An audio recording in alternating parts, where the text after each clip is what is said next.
I'm at the Shenandoah Valley Knife Show, and this gentleman is set up across the aisle from me, and his name is John Burrell, custom knife maker, and he's actually one of the last Case family members still making knives. How you doing, John? I'm good, thanks. And can you tell me a little bit about your shop and where you're making your knives at? Well, I was a knife manufacturer for our shop started in 1940.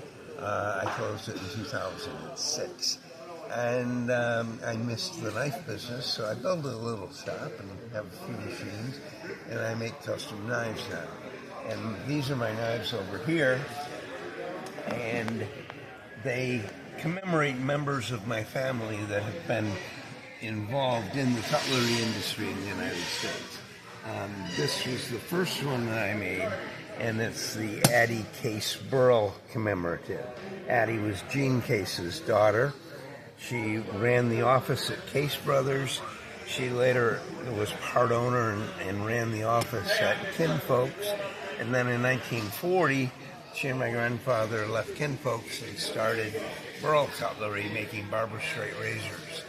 And that's an example of some of the razors down here? Yes. And then these are Burrell along here.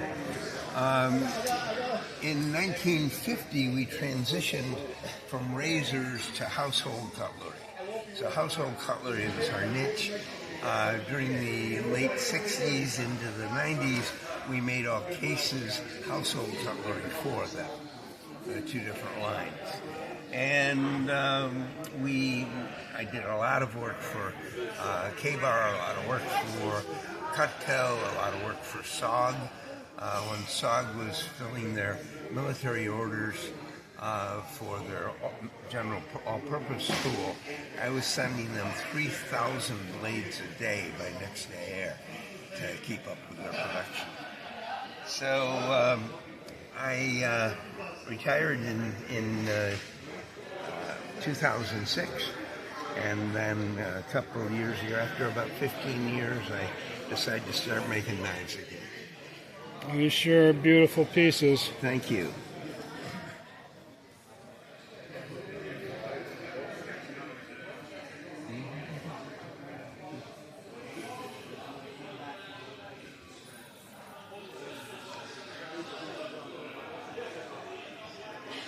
This was a nice knife that I made to commemorate my uncle. He was our Burrell Cutlery vice president.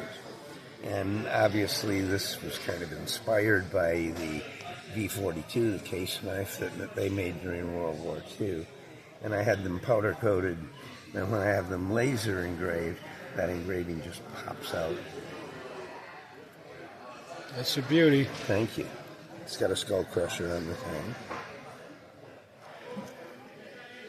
And then this one is, my wife died a year ago, and so sorry to hear that. Thank you. She helped me design this, and it's brass, leather, turquoise, elk antler, and emerald. And then she wanted a shamrock engraved on it. So these are the only ones that have something on the back of hers. That's a pretty knife. Thank you. And they all come in these cherry wood glass top displays. They also come with a letter from me, personal letter to the buyer, and also a sheet telling about the person that's being commemorated or the event being commemorated. Last year I made these two to commemorate. I wanted to make 40 of these. I usually make 40. They all have serial numbers. And I could only get enough material for 20 handles. So in addition to this one, I made 20 of those, and then I made 20 of these.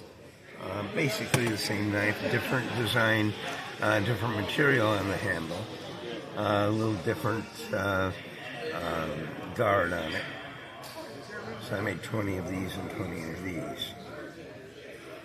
And it's interesting how the color of the material varies you don't really know what's in there until you get there. Well, thank you very much for all the information. You're welcome. And if See you in Little Valley. anyone's interested in seeing some more knives made by John, they're having a show up in Little Valley, New York. So you're going to be set up there, right? Yes, absolutely. It's called the Village of Knives Celebration, and you can go online and look that up. And it's a 2-day event. We made Little Valley over the years had 26 different cutlery companies. It's kind of like the knife making capital in New York State. Yeah, and so Cattaraugus was the last cutlery company to close in Little Valley, and that was in 1963. So no knives had been made in Little Valley, marked Little Valley, New York, since 1963.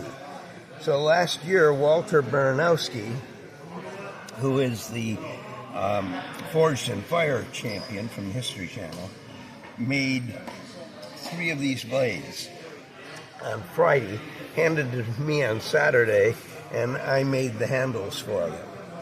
And we gave one to Little Valley. It's in the American Legion in Little Valley, which was Andrew Case's home, one of the Case brothers' home. And then we auctioned number 1 off, and this is number 2. Number 1 sold for $5,250. Wow. So that's quite nice. It's a beauty. Thank you. All right, well, thank you very much. You're welcome.